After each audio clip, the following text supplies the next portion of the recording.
33 years ago on the 1993 French A de Francis Memorial Dash, Flaming Emperor came flying late to just missed and finishing third, beating a half length for all of it. His trainer hasn't been back to the de Francis Dash since, but that's a streak that will change on Saturday. Trainer Kenny Cox going to join me here momentarily on Midlantic Racing Today, Maryland Racing Today. Kenny's got Wickeddivine in Saturday's de Francis. His first de Francis starter, he tells me, since Flaming Emperor nearly got it done all those years ago. Maryland Racing Today is powered by the Racing Biz, theracingbiz.com, presented by our friends at the Maryland Jockey Club. My name's Frank Vespi. A little bit down the road a piece, we will do an actual preview of the de Francis and other stakes, but right now, here's trainer Kenny Cox. Kenny, good morning. Thanks for joining me here today. A little bit rainy. We're recording on Tuesday. That's no fun for you guys at the barn, is it? We got pretty lucky today. The rain held off until after training hours. So, and business as usual. And you know what? I'm at a point in my life that I don't have to weather as much as the help does. So, they're the ones that suffer out there, all the guys back there and women that work hard. Yeah. No, tough jobs for sure. You've got Wickeddivine that you're pointing to the de Francis Dash on Saturday. I saw he breezed a half on Sunday, fifth fastest of, I think, 91 at the distance. That's a lot of workers. How's he coming in? Coming in great. I couldn't ask for him to come out of the work any better than he was this morning, full of himself. I know it's a tough ask, but you know what? I think he deserves a chance at this point. He's done everything we've asked coming up to this. So we're kind of excited about what's going to happen. He seems like, it seems like he flashed talent from the start, but he seems like his last 3 or 4 starts have really gone to a different level. Is that how you guys see it? Absolutely. He's always shown something. Even as a young horse, he's always was a nice workhorse. I thought a lot of him coming off the layoff. Unfortunately, Cruz was working him all the way up until it was time to run, and he had to ride something else. And Barbosa picked up the mount.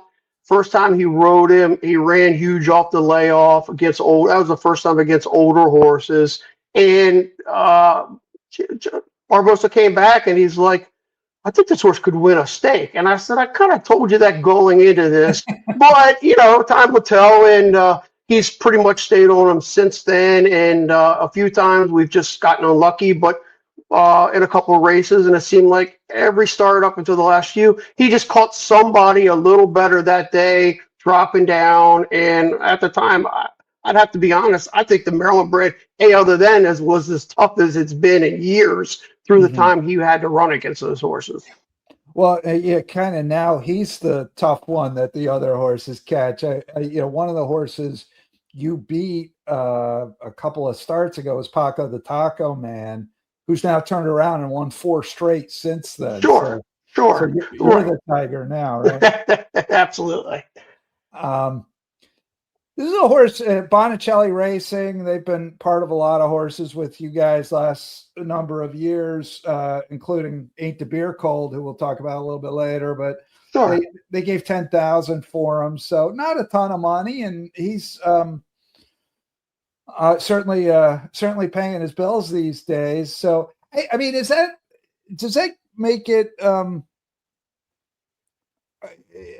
like a horse like Ain't the Beer Cold was a homebred? This horse is one you got for short money. Does it feel kind of good when you pay not very much for a horse and then you're able to develop it? Absolutely. The beer thing, that's a whole story, and you know what? It's great. And matter of fact, this horse I bought for another client for $10,000 at that yearling sale. And he needed some time, and the client said, I'm not sure I want to invest time. So Bonicelli showed some interest in buying the horse early on from the guy because they knew I liked him. And we made an offer, and the other client took the offer, and Charlie and them did the right thing, gave the horse time off. I told him it should be no big deal. He's come back. He's been great. So But you know what? Over my life, I mean, until I got fortunate recently, I've never got to spend very much at the sales. Most of mine were me and my wife working through the sales, trying to find that diamond in the rough. And I've been pretty fortunate over the years with my cuz CJ, Super Chunky. We're all $9,000, $10,000 babies, and it's just it's part of the game. When you guys got to go find them, we work our butt off to do it. Yeah. What did you like about this horse when you saw him at the sale? You know what? I thought he was just a really nice size yearling. He had a good build to him. It's tough when you look at a yearling compared to an older horse. And you know what? Some guys are better at it. I've learned a lot better going to the yearling sales, what I like, what I think works out. But, and to be honest, I liked a little bit of the mare side. I always look at, especially when they're local horses, I remember when they ran kind of what their careers were, and I'm like, she was a nice mare, and that's sort of how I did it. And just like when we bought Synergy Star, I love that family, and that's what drew me there to a horse like him as well. Mm-hmm, mm-hmm. He's a son of Divining Rod, Country Life Stallion, which Ain't the Beer Cold was another Country Life Stallion, right? He was a Freedom Child? Yes, absolutely, yes. So some good luck with those. Now, you Sure. have not won the De Francis, but man, you came close to winning it a long time ago in 1993 with Flaming Emperor. Yeah, absolutely. And you know what? I haven't had one that I was willing to put back in since those days. So I think that's my only start in the De Francis was back then. And yeah, I think we got beat. I had to a unbelievable 3-year-old that year, Montbrook, who, you know what, the horse was lightly raced, but what a racehorse and stallion he turned out to be. Yeah, yeah. Let's talk about Flaming Emperor for a minute, because that horse was hickory. You made 90 starts, raced for 6 years. He's still your highest earner, 691,000, and that was back when scraping together 691,000 with Maryland purses was doing something. Absolutely, and you know what? He was a blessing. It was a pretty sound horse his whole career. But at the time, I mean, he ran against some of the. You go back and look at his form. Every week it was up one after another. Jetstream, Wind Splitter. I mean, you could go on. Of the horses that he ran against, that he did, and he ended up being a better sprinter. But he could do anything. I think he had to tie the track record on the turf at Laurel going long, at Penn going 5.5. But yeah, he was, and the only thing was he was the first crop that had to be nominated to the Maryland Million. And the owner of that bred him forgot to nominate him of all the foals. So when I say the Maryland Million was a big deal to me recently, it has been because I think I could have had one of the best horses in the era of the Maryland Million and never got to participate. Oh man, that is a kick in the head, isn't it? So yeah, absolutely. Now this is a horse that you and your dad picked out, right? Yeah, absolutely. We picked him at the sale. At the time, you know what? There wasn't a lot of vetting horses. You just kind of looked at what you like, right? I said to him, I really like this one. Actually, I goes back. I like the mare's family. I knew a few of them that were running. And anyway, so we looked at him, and he's like, should I keep going? And, Dad, it's your money. You do what you want. He bid. And he got it. And like I said, many holidays at Christmas, we discussed who really picked the horse out. But like I said, we'll settle on mutual right now. How cool was that, though, to have a horse like that you do as a family affair? It was absolutely, because me and my dad were involved in it early on. My mother never showed a whole lot of interest until after that.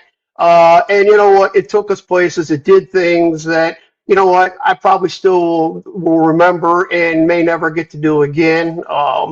And spend time. And you know what, I've done some scrapbooks for my parents who don't get out very often anymore to go to the races, but just some of the great times the horse brought us and what we did and all that. So it's still very important to us. Just kind of looking at your history, Leatherberry used to always say he loved the article that said he was as Maryland as crab cakes. And you're a little bit that too, right? You're basically a Bowie guy from. Absolutely. And you know what? A lot of people don't know, and it was before my time, but my great grandmother had a house in the Bowie parking lot that my father always talks about. As kids, they'd go over there, sit up there, watch the races. His uncle rode races before the war. I had a great aunt who was on Bel Air Stud and Bowie. So without even being in the horse racing early on, we had a lot of history. And yes, I was at Bowie after school. We'd watch the last race run sitting in the ball field as a kid. So yeah, I'm all Bowie. I still live 10 minutes from there as right now. A friend of mine who grew up in Bowie, it told me that I guess he was taking driver's ed. I guess he was at Bowie High, and the instructor would have them drive past the track and then pull over so they'd catch a race. And Yeah, absolutely. Yeah, it was a lot. Well, we had a lot of areas, and the ball field across from there, everybody did, and the traffic getting out of there, you wanted to beat it. So it was back in the day that it would take you 20, 30 minutes just to get out of the track. So it's hard to believe, but it's true. It is hard to believe. When did that start to change, do you think? Simulcasting, and you know what, once they closed Bowie down and one management, and I understand the consolidating, but I think after simulcast a lot of things changed, and horse racing took a back street to football, baseball that it was back in the day, and I think just times have changed. Yeah. Do you have any sense racing can reinvigorate itself?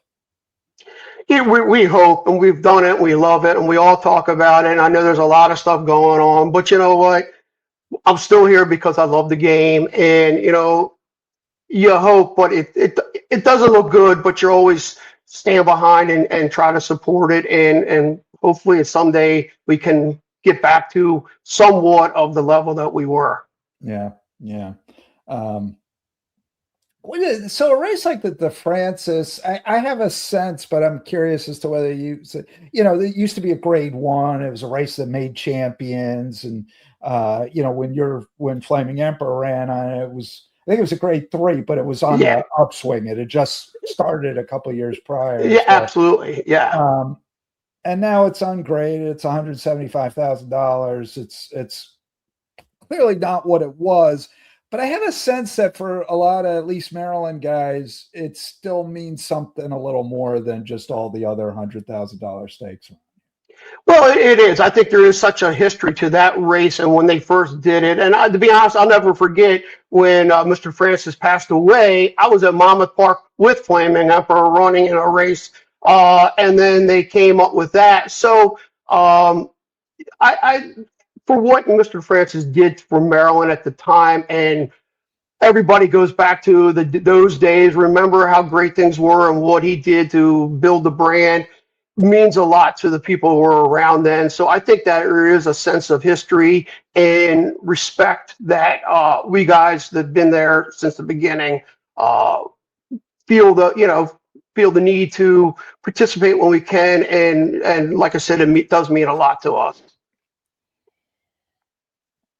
Yeah, I was thinking of when Damon won it with Immortalize. Sure. Maybe 10 years ago or so, but Bobby Abba, the owner, was dying at the time and would die several months later. But I remember coming in after they won that race, and Damon was saying to him, like, "This is it. This is the top." And it was a cool moment for a lot of reasons. But going to what you're saying, like it had so much meaning to them. Absolutely. The Francis is still talked about to this day. Even people that don't know the era, they'll still refer to, things that have happened and the way he promoted the game. And I don't think I've ever heard one person say anything wrong about the way he ran the business and what he did for Maryland racing to bring it to its glory in those days. Yeah. I had a bunch of grade ones and a lot of good stuff going on. You you mentioned how racing's not as popular as football and baseball. One of your big recent horses kind of married a little horse racing and baseball. Ain't the Beer Cold? What a cool horse he was. He was on his good days. He was very, very good. He was a nightmare to train in the aspect of you just didn't know who was going to show up. He was sound. He retired sound. It was never an injury issue with him. He just, you know what? And at the end, he just, when he didn't want to do it, he didn't do it. And the first few last starts, I would say, you figure this isn't unusual for him. He'll bounce back, and he just didn't. And it was time to retire him when we did. But he's another one. Early on, we thought a lot of him going into some, the very beginning. He flashed a lot of talent early, but at the end of the day, he was a very difficult horse on the track to deal with. He still dropped riders up until the end, but that was him. Never a mean horse, just a playful, wanting to have fun, and a great horse to be around at the barn. I always laugh. I'm in there fixing a light bulb, and he's trying to, nudge you and help you with the light bulb or, with the hammer, never scared, just what are you doing type of horse. So he had the personality on top of everything else. Yeah. Now he was a homebred, right? That was yeah, absolutely. Was that Spencer and you guys? Yeah. Charlie bought into him as the baby, as we brought him in as a 2-year-old. I had sold part of mine to him at the time. The Matt kept his 50%, but yeah, he was a homebred. At the end of the day, to tell you the truth, we liked that mare he was out of. I claimed her back, and I told Matt one day when we were going to retire, this is not a smart idea. I've done it before with my dad, but I might want to breed her. And he's like, if you're game, I'm game. And that's how we did it. And he to be honest, he picked out Freedom Child to breed her to. I wasn't high on the horse, but you know what? I'll give him credit. It goes to Matt. It is what it is. Yeah, no, it worked out for sure. He made, I think he made like $460,000 in his career. Won a couple stakes for you. And he was when he won the Maryland Million Classic, which was, it's funny. I hadn't realized about Flaming Emperor not being nominated. So this guy you're able to get in the Classic goes off at 35-1, leads almost every step of the way, gets beat at the wire, then gets put up by DQ. What was that? What were those moments like for you? It was an emotional roller coaster. I was so happy with second that he showed up, he ran his race. Nobody was disappointed. Then you see a claim of foul. I'm watching it. I'm like, maybe it gets changed. Then you know what? You go through that. You don't know what to do. You can't sleep all night. Right? The next day, the appeal's coming. So it was just, trying to get through it. But we felt like we had a good chance to win the appeal. But it was just a couple months of highs and lows of, what's going to happen. That's right. I'd even forgotten that they appealed to the racing commission and then at the end dropped the appeal. Exactly. So yeah, it was up until December, so we had to wait a while, but it was worth the wait. So yeah. Well, you guys, I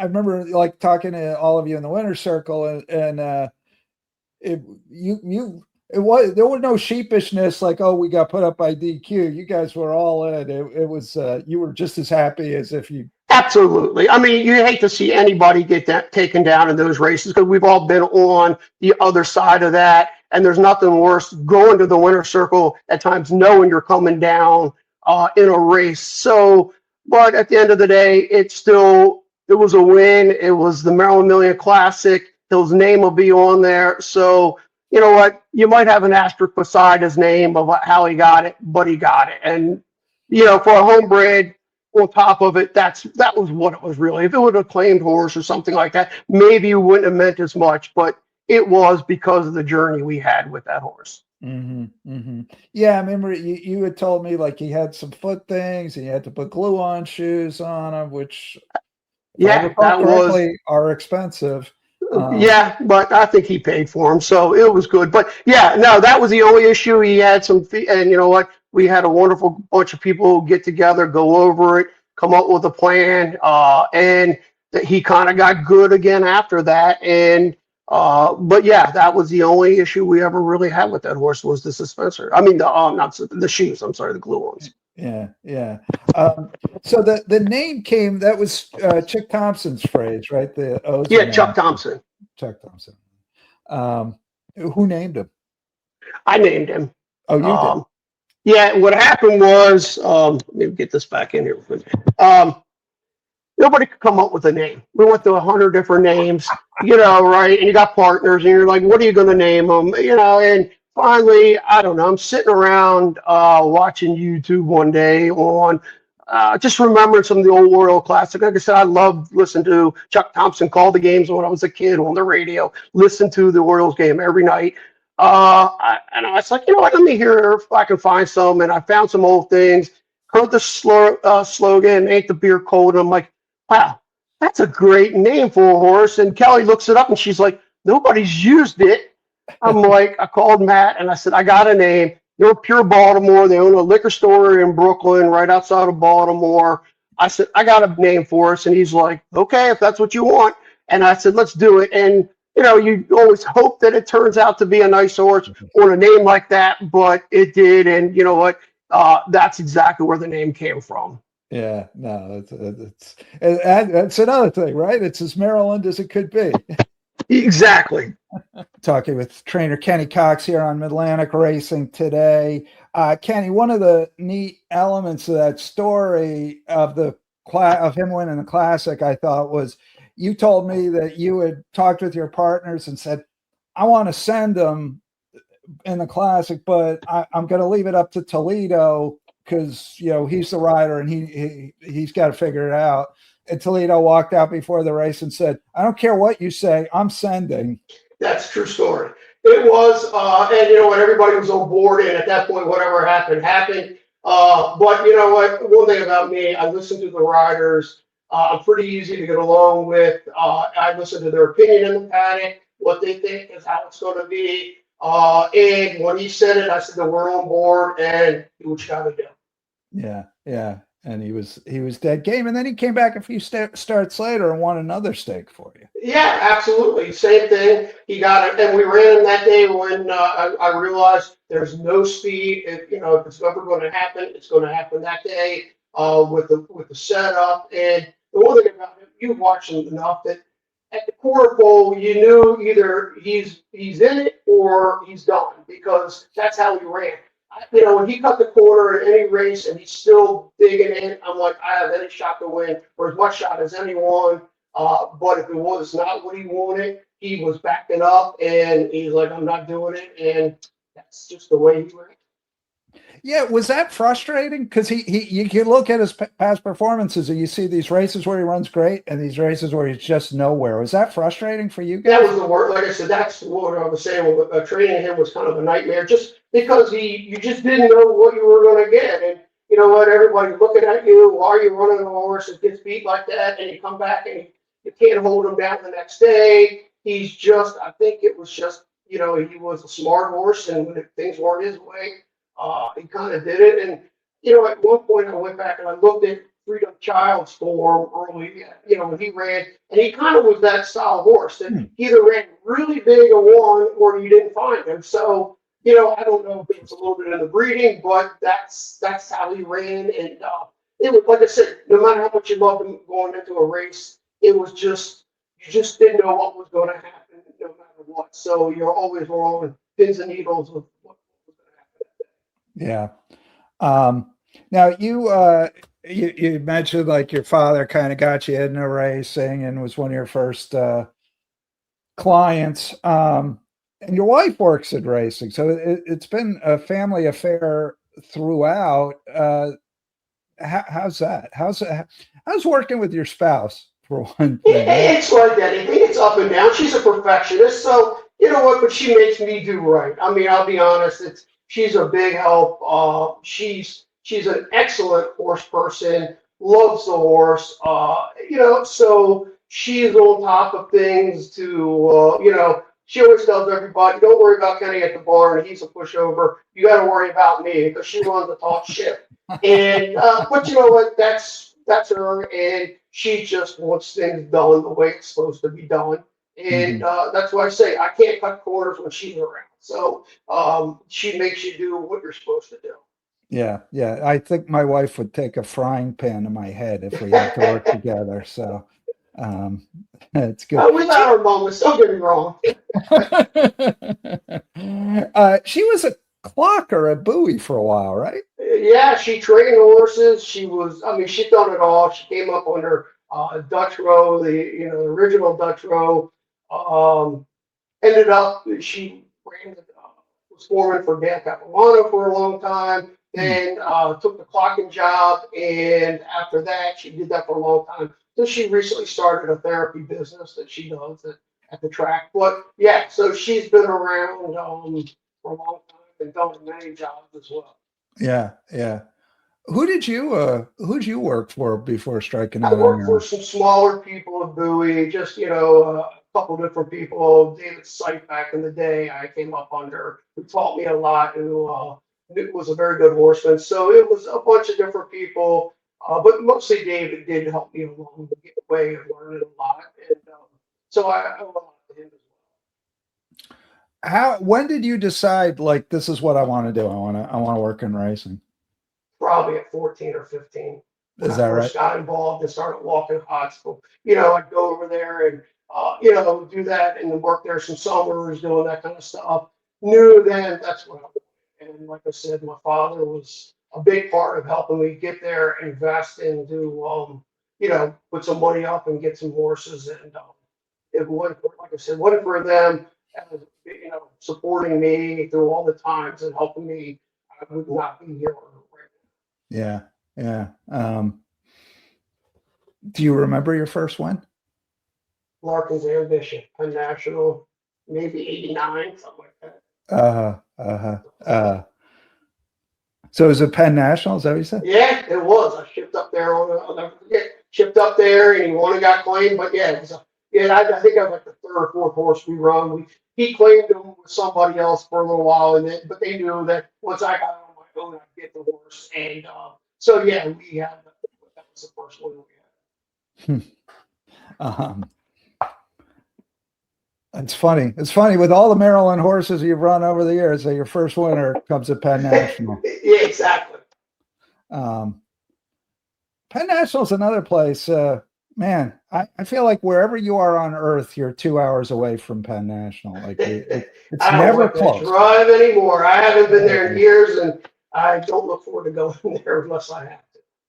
Yeah. So what are you? Maryland is about to close for the summer. Last day is Sunday, the 28th. Sure. What do you guys do then? We'll be shipping up and down the road. I mean, we probably will run some at Penn, but Delaware and Colonial will be the two we're going to concentrate on. Hmm. Colonial's so competitive right now with the big Tough helpers place. coming in. So mostly the ones we run will be the Virginia certified, which most of our babies are. So, we're going to look for that in the program. And then the ones that can't do it, we'll go to Delaware. And so those will be our two main focuses. Are you gonna are your horses all gonna be based at Laurel, or are you sending Yeah, I'm going some? to keep them here. You It's can just, take them on. the amount of cost, and like I said, the split, not really know where they fit. Send them one place and then you do ship them out. It makes sense just to stay right here, train Yeah. here. And then if races don't go, you can run wherever you. Right. Right. No, that makes sense. Um, all right. Well, Kenny Cox, this has been great. Thank you No, so I much for joining appreciate me. it, Frank. Absolutely, anytime. Next up, Frank talks with Maryland Jockey Club honor analyst Mackenzie Mac, Pfeiffer. You've returned from pony camp. How the ponies? How the kids? Everyone's still sound and all of the riders are still riding. So, that's a great success. They're still smiling at the end of the day. And it's cute when you see them run up to their parents and say, I had a great day. Now, how old are the kids who do pony camp? 6 through 14. So Okay. pretty broad range. And I'd say, the skill set is equally as broad. We have lead Hmm. liners all the way up to, the ones who want to go jump things that make you hold your breath a little bit. And I not just want to, but can go and do that. Right, right, right. How high are the jumps that the better ones are going over now? Uh, Anywhere from 3 feet to 3.6. Okay. Mostly, it's all sort of hunting territory for the most part, and they're fences that we ride all the time. But Hmm. I Hmm. try to manage them so that the ones who, are capable of it see the right fences, and the ones who aren't don't see those fences. Don't see those fences. Yeah, yeah, yeah. You don't want to explain to mom and dad how the kid went over a fence that was too high and or didn't Yeah, go over a fence that was too high. or they walked in and some of them had no stirrups on their saddle this morning because I thought their ponies needed a quiet day. I said, this Mhm, is a good way to get them to just kind of reel it in. And mhm, it was funny. mhm. I didn't admit it was me, and I just let them wander around thinking someone pulled a prank on them. Worked Mum's out. They the had a word, quiet right? day. Okay, good. Good stuff there. The pony camp. So let's talk about last week for a minute and Maryland racing. The How jump cool is racing, I Witty? know, is exactly what you mean. Yes, exactly. How cool is Witty? Oh my gosh. I cannot believe how much lighter he is this year. It felt like he was never going to really gray out. And seeing him come back, he really has this sort of air of older sophistication to him, I feel, this year. Um, I just can't get over. He took so much heat for so many years about not getting out of the gate, and both of these races he's broke really sharply. He's been right there, kind of carrying the rider into it, and it's just so nice to see a horse. And Lizzie, in the post race interview, had said how maybe he just really needed the longer break over the winter and flourished Right. from it. She has a very close eye on her program and how she manages them. So, you just have to go ahead and trust her with that, and it certainly does pay off. Yeah, it was a strange race, the Ben's Cat. It was extraordinarily slow in the opening quarter. I mean, these are fast horses, and they're going 23 and 3 for a quarter, going five, whatever it was, 6 furlongs. So extremely slow, but he was right up, a length behind it or thereabouts, and then came home nicely. Funny thing is, Lizzie had said, well, the last time I'd spoke after the dirt race, after his comeback race, well, maybe we'll go to Woodbine. I mean, I'll enter the Ben's Cap, but we won't get in. We always get excluded because he's Maryland sired, but not Maryland bred. Maryland breds have preference. Um, and then she called an audible, which she's sort of famous for, and had entered him in a race at Penn National that had come up. And then I guess Michelle, the stakes coordinator, called her and said, I don't think the Ben's Cat's going to overfill. You might want to come here. And so ends up in the first choice that was the third choice race and wins it for the second time in 4 years. Right, and plenty of horses with experience, in there as well. So fun to see him notch another one. But he's a cool horse. I mean, you can take him out of town, and he shows up and runs really well just about anywhere you put him, except for maybe I think it was Penn National a few years ago, going 2 turns on the turf where it was kind of bottomless. But Mm. other than that, he tends to show up wherever you put him.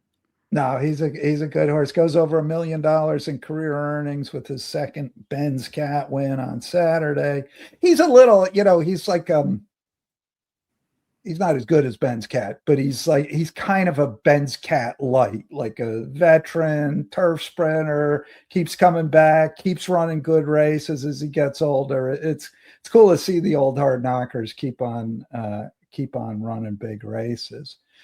The other stake, the Jamila for fillies and mares, a little bit of the reverse. You get a young up and comer, Mopo gets her first stakes win, kind of wearing down Gift of Gab, who had certainly a loud rooting section. She did. Those connections certainly know how to get her home one way or another. I thought she had it, and I was just trying to see, oh gosh, is that her at Gift of Gab? I mean, and then you just see Mopo sort of slide right by at the end. You know, Mopo, when she ran her first off the bench this year and with speed holding on the turf the way it had been, I thought, wow, she might have a pretty big year ahead of her. I was a huge fan of her last year, and I just kept waiting to see her back at the end of the season. And waited all winter for her too, but Mopo gets back there, and I'm excited to see what she can do this year because she's about as versatile as they come. And I think you and Dan were talking and maybe giving her a hard time for second-itis, but I actually think the opposite, where she is as hard trying as they come. And so even when things don't go her way, she's able to work some kind of trip and stick in there for the dogfight. Well, she seems to have turned the corners maybe a little much, but she's taken a little bit of a step forward. I mean, 6 of her first 9 starts, she finished second in, but now she's won 2 out of 3, and certainly seems to be, certainly is in good form. I guess Phil Capuano, the trainer, said they're looking at the Peach Bottom, which is a 7.5 furlong Delaware certified race for her next start. And he still thinks that, she'll go long, she'll go short, find the right company and she'll be fine either way. Does not feel like the shorter races move her up. I think he thinks she's equally good either way. I have to agree with him. Really, I mean, seeing her stretch out again, I would have no hesitation. 7.5, I think, is right within her wheelhouse and a nice stepping stone for that next out. All right, so Mopo wins the Jamila. Whitty takes Ben's cat. One other news item from last week we should touch on. The state of Maryland decides to match Churchill Downs' $85 million offer for the Preakness intellectual property. That means the state of Maryland will now own the intellectual property, and the Maryland Jockey Club will service that debt with each year. So it'll end up costing Maryland Jockey Club more or less what it was going to cost them to lease the intellectual property from the rights holder, who had been the Stronach Group, and then was going to be Churchill, but now it's a state. So basically you swapped out a lease for a mortgage at the same price point. How are you guys feeling about that?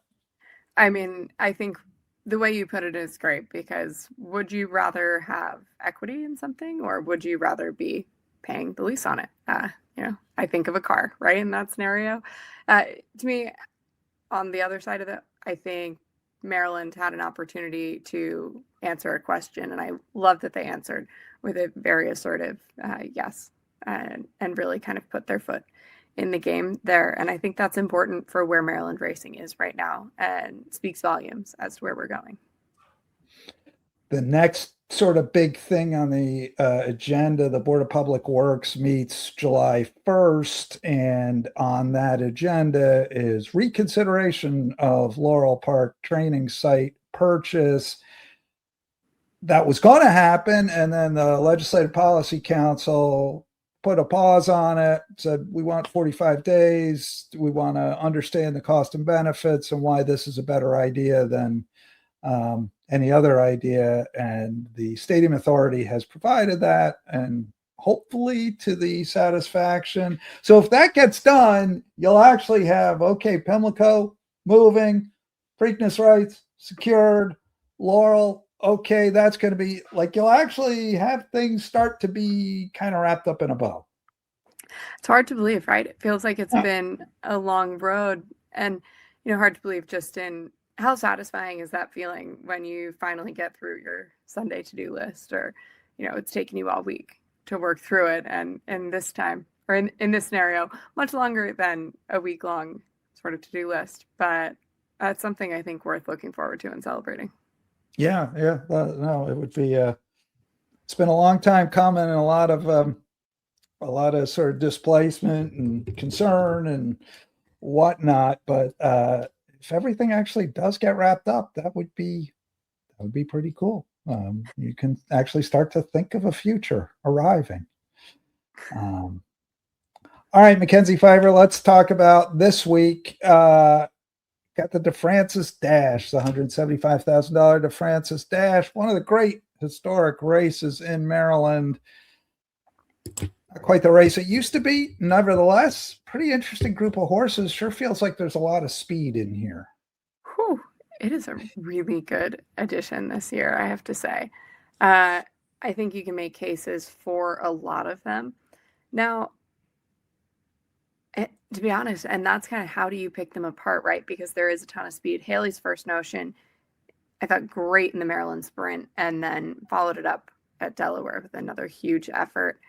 I think you can go a lot of different ways. You get Faust, that's pretty big player in that group as well. And I have to say Celtic Contender, I think might be the one where I think you can find some value because there's reason to forgive a little bit in that last outing. His first off the bench blew me away though. Do you think he's how does he win this race in your mind? Do you think he outquicks him to the front and then wins, or do you think he's going to be able to sit off it? Because you mentioned Haley's First Notion, obviously he's got a ton of speed. Celtic Contender's got a ton of speed. Fire Pit has a lot of speed. So where do you see Celtic Contender winning from? That's the question, right? I think in his first off the bench, he was able to just go ahead and do it on his own. It looked like Forrest, was trying to just sort of nurse him along. And then he finished up so impressively. I think they just have to play the break. And if they break and they're kind of right there, just let him kind of cruise along into it. I do think he can sustain to the end and, maybe handle that trip, especially with being outside if he is forwardly placed in there. But I also wouldn't mind if he had a horse to his inside that he just kind of sat right on the hip of, and that might be Haley's First Notion. Yeah, I mean, I think Haley's First Notion has to be a part of the pace here. And the way he ran last time, I was really, what was your take on, I was really of two minds on the Maryland Sprint. And it is a grade 3. It's over Preakness weekend. The winner was eligible for a first level allowance, which troubled me in terms of how you assess the race going forward. But Haley's First Notion came back and ran really well at the Alapocas run, just getting beat by the hard-hitting Quinn Sprue. So it's funny. In all honesty, the connection said how Bring the Smoke was training better than ever. They really liked the way he was coming into it. And so, they went ahead with it. And I actually went to the window right then and there. And I said, okay, I can handle an upside here and a little bit of a price. So to me, I think that's a horse who we saw run really well here in Maryland. I don't think it makes it any more illegitimate though. And that's kind of what I'm trying to get to is Haley's First Notion came back, ran very well, ran his race. And I think that, and also did it with 3 points higher on a buyer scale. So I don't think it really gives me reason to question it. At the time, maybe I was a little sort of like, how many horses had bad trips or didn't like what they were doing out there?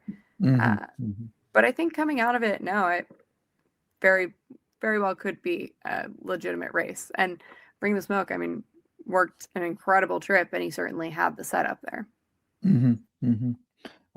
Yeah, no, he did. And he got the money. All right. So you're going to be looking a little bit at maybe Celtic Contender. He's a bit of a feast or famine horse, isn't he? He is. And he runs these occasional races where that blow you away, like his first one back. And then these other races, like he didn't show up at all today.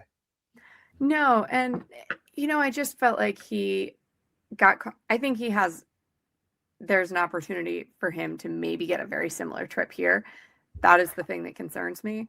So I just say, if people are sort of wary of the Maryland Sprint, he's one who I might actually get a reasonable price. And if he runs his race that he has in him, I think he can win. It's just a matter of, how's the price shake out for me? Right.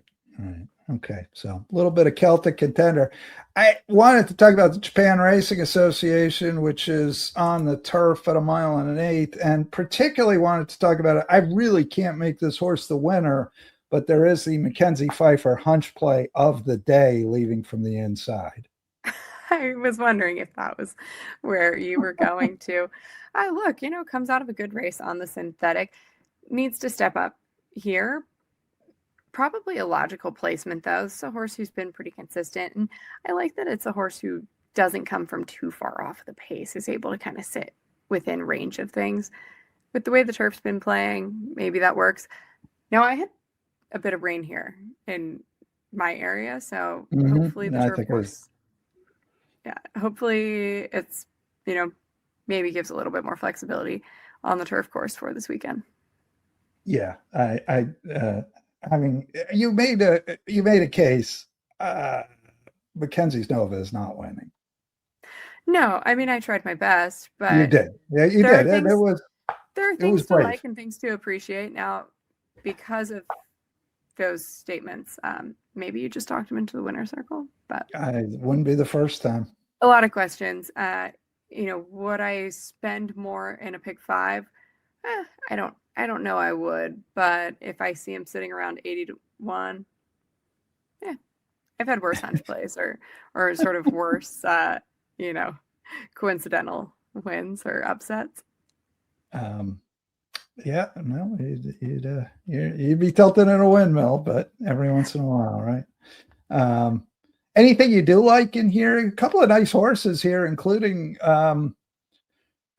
was it Truly Quality, who won the Hollywood Turf Cup last fall, a grade 2 out of Del Mar. I agree, and I kind of think that one's a likely player. Now, interesting, had a productive winter. I'm not someone who minds a horse who, kind of throws in a bad race and then has some time away if they're coming back. So we last saw him out at Keeneland in mid-April. He also didn't have a great trip in there either. So I'm sort of willing to forgive that. He's been pretty consistent. I think he's the likely player in here. But I kind of feel like if you look at the races, he's had a lot of different pace scenarios. And, I can't quite do it, but it might just be finding a different group of horses for him that works. Yeah, you wonder. I mean, his best wins, his best outings have all been a little farther than this, and you wonder if the this may be a little shorter than he really wants. I'm inclined to think that the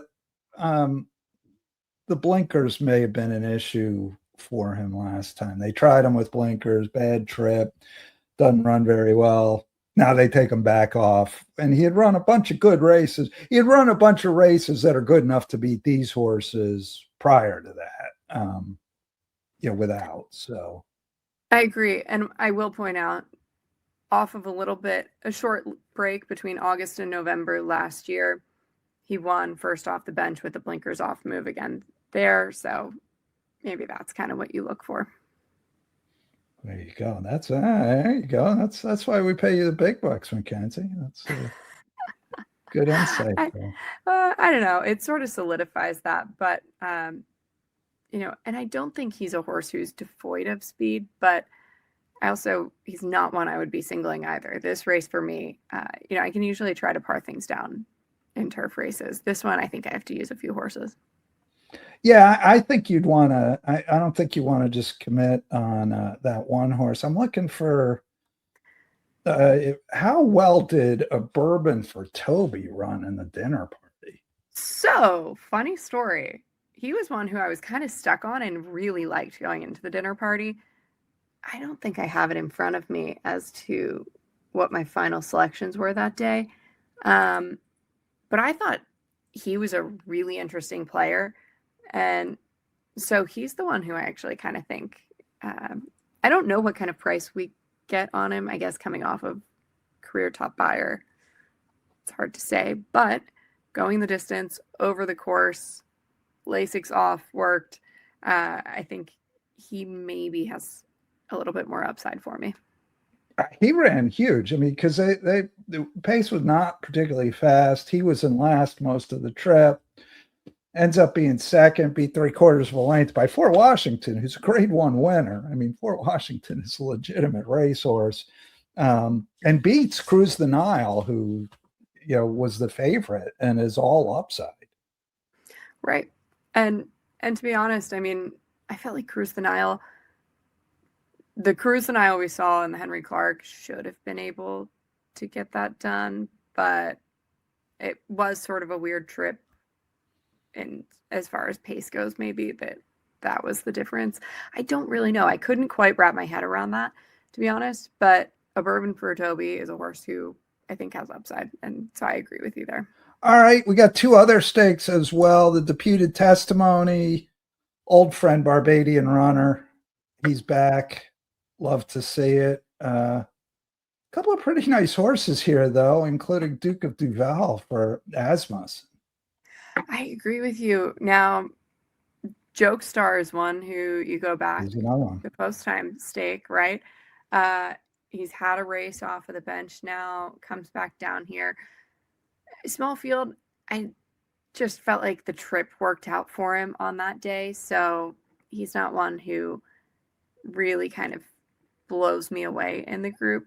But I do have to kind of go ahead and lean into Barbadian Runner. The one thing I wanted to point out, though, Sacred Thunder, Gary Capuano with these types stretching out seems to work relatively well. And, if we think he wants the distance, maybe this is him getting back to it. Yeah, I mean, he ran okay in the private terms last year at 3. I mean, he had some good races doing it, and it seems like just about all of Gary Cap's horses show up wherever he puts them. They usually run well. So, and he has the classic work pattern in the morning to suit. But he's one who I think is kind of interesting. He's likely overbet for just the Hazelwood Capuano and the angles that go with them. But I can't deny that he is a really interesting horse, and the barn's been doing this exceptionally well. You just take a look at Big Cuddle. Yeah. Big Cuddle was super impressive in winning the Delaware Derby, winning the Sir Barton and then the Delaware Derby. So bigger game in front of him, possibly the Haskell. But we'll see about that. And then one more stake. Alma North, 6.5 furlongs for fillies and mares. I got to be honest, I'm looking at this for the first time right now. Onyx 10. Always like Is that Onyx your 10. No, is that your go? No, actually, where do you have a lean here? To be honest, I do like Grammy Girl quite a bit. I also think Maida is a big player coming back. She gets a pretty good trip with the outside post. I don't really know, as far as the group first off the bench, would I have liked to maybe see something else? But it's a pretty sharp work going back on June 20th. All right, Mackenzie Pfeiffer, thank you. Last thing, and I'll let you go. This is it. Last weekend of racing at Laurel Park. Summer off. What's happening in the Mackenzie Pfeiffer summer? There's a pretty big pile of mulch in my driveway, so I am looking at that, and we'll see where we jump off from there.